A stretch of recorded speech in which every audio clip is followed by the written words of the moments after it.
Brown sugar milk tea with brown pearls. This recipe is gonna be a lot of feels. It's not really a recipe per se, but yeah, I'm just gonna start making it and post it, and I'm just gonna be talking while making them. That's all there is. Add a bit of water here. This one's gonna have more water than this because you want like minimal water for the syrup. Because I'm only making just like 1 cup. Maybe this is even too much. Right. Just turn this on. Have my brown sugar here. This one's, it says it's brown sugar with ginger, which is the first time I've tried this. Because previously I've only tried brown sugar with no ginger additive, so. And then I just add a lot. That may not be enough actually. Trusty spoon. Now just wait for this thing to heat up, and then I'll keep stirring later. Grab an extra bowl to keep the spoon. Right. Now as for this one, oops, let's turn on the stove first. There we go. This one,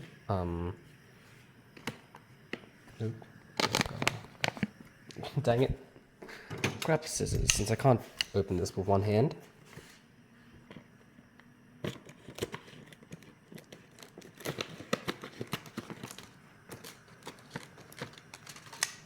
Oh crap, don't want that there.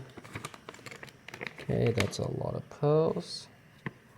How much am I gonna cook this time? Let's just pour them in. Maybe about that much will be enough.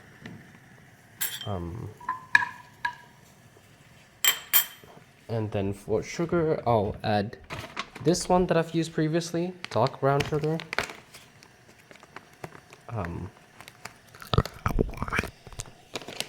Crud. Y'all probably saw my teeth earlier. Oops, not what I meant, but oh well. There. I can smell the ginger coming out. I'll add like a bit of this as well. Lower the heat. Seems like the ginger brown sugar has a lower boiling point. Okay, stir this. Let it boil. The pearls are becoming black already. I mean, like, yeah, when I see that they're black, it just shows me that they're, cooking. And once all of them are full black, it doesn't tell you that they're ready. You've got to, like, actually feel if they're soft.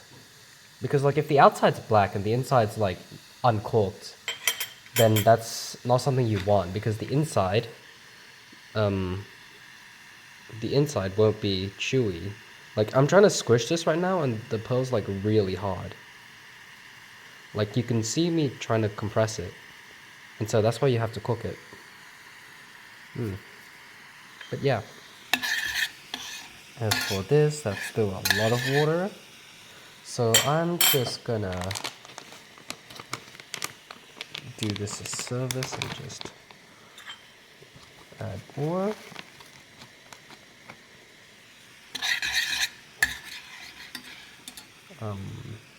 This. Turn the heat down, let it simmer over a longer period of time. I mean, like, this is probably common knowledge, but I'll just say it anyways.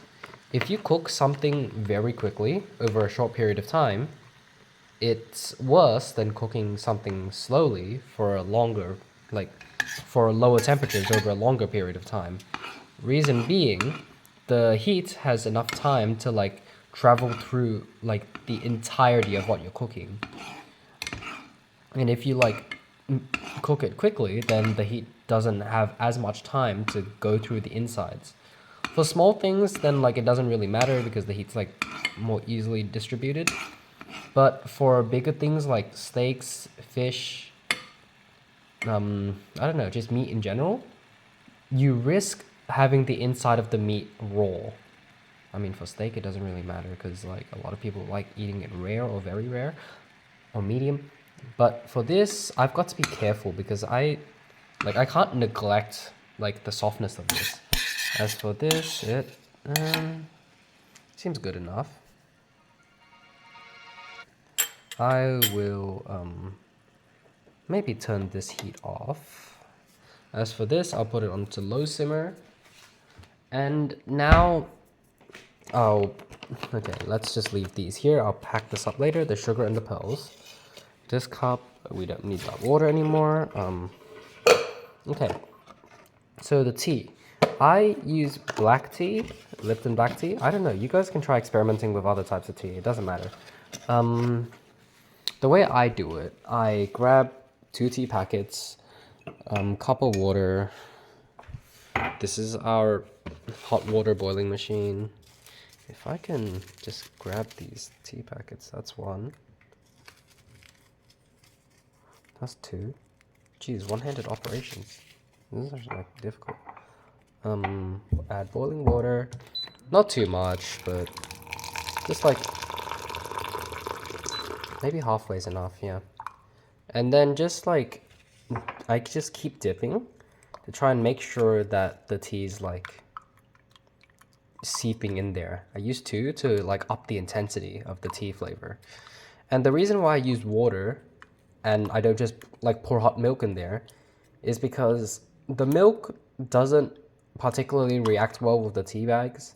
I would assume it's because the milk particles or the milk molecules and proteins are really big and they get stuck in the filter, and so they don't come out as easily as the water does. So then that's why I use the hot water, because like the hot water, since you know hot temperature equals like molecules moving really quickly, the hot water just moved through a lot and it, just a little tea bag fell off. And yeah, that just means that the tea bags are, you know, receiving much more energy, I guess. No, they're moving a lot more. So that kind of helps with what I want. Can't exactly explain it. I'm not in the mood to do science now. I have like an art exam tomorrow. I really don't want to do this. Sorry, I really don't want to explain science when I have art tomorrow. That's what I meant. That should be enough. Grab this little tea bag out here, throw it in this bag. Yep. Okay, now the starter is finished. I will just add milk. That should be enough. Turn that off. Let this simmer. Add the milk.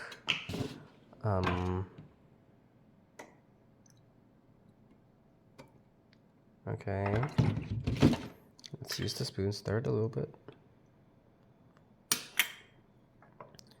Add it here. Okay. Let's have a sip. Alright, so that has enough tea. Now the thing is, mixing just tea and milk obviously it won't be sweet. Obviously, like, so then you want to try and reach a balance of milk versus tea intensity versus sweetness. This syrup is going to add sweetness, and the pearls are just going to be extra because, you know, everybody loves pearls. Let's start packing up a little bit over here. This cup I can put in the sink to wash later. This tea I'll put it away later. The sugars, yes. Close that bag. Close these 2 bags. Put them there. Now, easily the hardest part, or rather the longest part, is to leave these 2 simmer. Like, not simmer, sorry, to cool down. Because like, as you see, the sugar now is getting syrupy and sticky, if you can, like I added water in here and I just added a bit of sugar and now the liquid is much more syrupy. Same here. You can see when I scratch across the surface, there's like a little bit of congealing. Yep, that's what sugar does. And so you want the syrup form. And to do that, you need this to cool down. So that will take a while, and yeah, I'll just come back when that happens. Now that we've finished, everything else is just easy. This has cooled down and congealed, and this has also cooled down. Ooh. And so we have our tea mixed with milk from earlier. And I'm just gonna go off of feels, and I'm just gonna add some. By some, I mean I'm gonna add like quite a bit. I don't know how much to add. I don't really care. And then for the pearls, scoop them up. Add them. Scoop them up. You get the gist. And then one more. Is that enough? No, that's not enough.